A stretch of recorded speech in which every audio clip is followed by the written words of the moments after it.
Friends, welcome to Angela's vlogs. ഇന്ന് നമ്മൾ ഉണ്ടാക്കാൻ പോകുന്ന ഒരു മുട്ടക്കറിയാണ്. രാവിലെ ബ്രേക്ക്ഫാസ്റ്റിന് ഉണ്ടാക്കാവുന്ന ഒരു മുട്ടക്കറി. അതിനായിട്ടൊരു 3 വലിയ സബോള, ഒരു ചെറിയ കഷ്ണം ഇഞ്ചി, ഒരു 3 വെളുത്തുള്ളി, അല്പം കറിവേപ്പില എത്ര എടുത്ത് വെച്ചിട്ടുണ്ട്. ഞാൻ പച്ചമുളക് ഇടാറില്ല, സാധാരണ ഇച്ചിരി മുളക് പൊടി ചേർക്കുകയാണ് ചെയ്യാറ്. നമ്മൾ സബോളയും ഇഞ്ചിയും വെളുത്തുള്ളി അരിഞ്ഞ് വെച്ചിട്ടുണ്ട്. ഇനി അടുപ്പിൽ പാൻ ചൂടാകാനായിട്ട് വെച്ചിട്ടുണ്ട്. അതിലോട്ട് നമ്മൾ പാൻ നന്നായിട്ട് ചൂടായി വന്നിട്ടുണ്ട്. അതിലോട്ട് നമുക്ക് ആവശ്യത്തിന് എണ്ണ ഒഴിച്ച് കൊടുക്കാം. ഇപ്പം നമ്മൾ അടുത്ത അടുപ്പിൽ മുട്ട പുഴുങ്ങാനായിട്ട് വെച്ചിട്ടുണ്ട്. നമ്മൾ എണ്ണ ചൂടായി വരുമ്പോഴേക്കും കടുക് ഇട്ട് കൊടുക്കാം. ഇതിലേക്ക് അരിഞ്ഞ് വെച്ചേക്കുന്ന സബോളയും ഇഞ്ചിയും വെളുത്തുള്ളിയും ഇട്ട് കൊടുക്കും. ഇതിലേക്കൊരു 1/4 ടീസ്പൂണോളം മഞ്ഞൾ പൊടി ഇട്ട് കൊടുക്കും. ആവശ്യത്തിന് ഉപ്പും.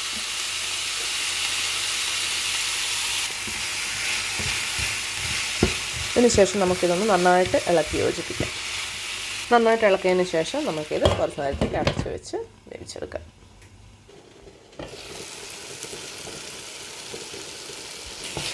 നമുക്കിത് അത്യാവശ്യം നല്ല രീതിയിൽ വഴന്ന് വന്നിട്ടുണ്ട്. ഇതിലോട്ട് നമുക്ക് ആവശ്യത്തിന് വേണ്ട പൊടികളിഞ്ഞ് ചേർത്ത് കൊടുക്കാം.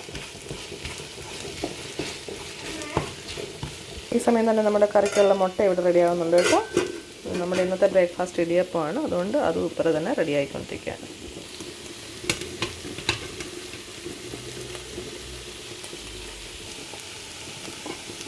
ഇതിലേക്ക് നമ്മൾ 1/4 ടീസ്പൂൺ ഗരം മസാല, 2 ടീസ്പൂൺ മല്ലിപ്പൊടി നല്ല രീതിയിൽ ഇടാറുണ്ട്. 3 ടീസ്പൂണോളം ഇട്ടിട്ടുണ്ട്. 1/2 ടീസ്പൂൺ വെച്ച മുളക് പൊടി, 1 ടീസ്പൂണോളം മീറ്റ് മസാല. ഇത്ര സാധനങ്ങൾ ആഡ് ചെയ്ത് കൊടുക്കാം. മീറ്റ് മസാല അല്ലെങ്കിൽ ചിക്കൻ മസാല നമുക്ക് ഉപയോഗിക്കാം. അത് രണ്ടും ഓപ്ഷനിലാണ്, ആവശ്യമുണ്ടെങ്കിൽ ഇട്ടാൽ മതി. ഞാൻ പൊതുവേ ഇച്ചിരി മീറ്റ് മസാല ഇട്ടാണ് മുട്ടക്കറി ഉണ്ടാക്കാറുള്ളത്, ബ്രേക്ക്ഫാസ്റ്റിനുള്ളത്. അത് വേറൊരു നല്ലൊരു ടേസ്റ്റ് കിട്ടും നമുക്ക് മീറ്റ് മസാല ആഡ് ചെയ്യുമ്പോൾ. ഇനി ഇതെല്ലാം കൂടെ നന്നായിട്ടൊന്ന് മിക്സ് ചെയ്ത് കൊടുക്കാം. എന്നിട്ട് മൂടി വെച്ച് കുറച്ച് നേരം കൂടെ വേവിക്കാം. ഇപ്പം നന്നായിട്ട് മസാല എല്ലാം കൂടെ ഇളക്കി യോജിപ്പിച്ചിട്ടുണ്ട്. ഇനി നമുക്ക് അടച്ച് വെച്ച് കുറച്ച് നേരം ആവി കയറാൻ വെക്കാം. ഇതിപ്പോൾ നമ്മൾ ലോ ഫ്ലെയിമിലാണ് വെച്ചേക്കുന്നത്. നമ്മൾ മസാല ചേർക്കുന്ന സമയത്ത് ലോ ഫ്ലെയിമിലാക്കും. ഇനി ഇത് നമുക്ക് തുറന്ന് നോക്കാം.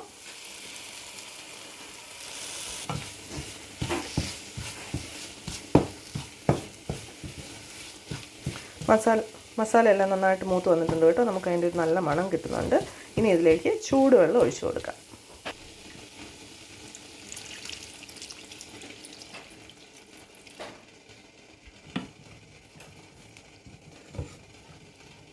ഇത് നമുക്ക് നന്നായിട്ട് അടച്ച് വെച്ച് തിളപ്പിച്ചെടുക്കാം.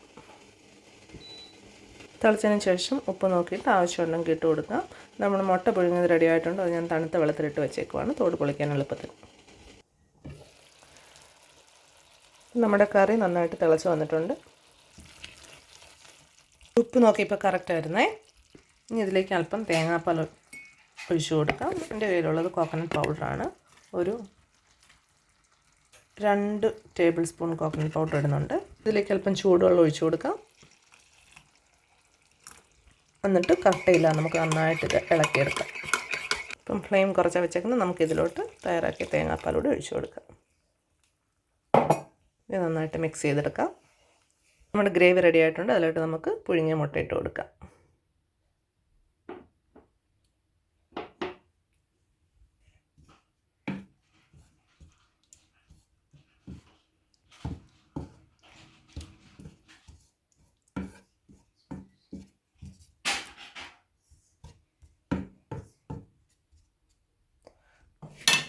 ഇത് നമുക്ക് അടച്ച് വെച്ച് കൊടുക്കാം. ഇനി ഫ്ലെയിം ഓഫ് ചെയ്യാം.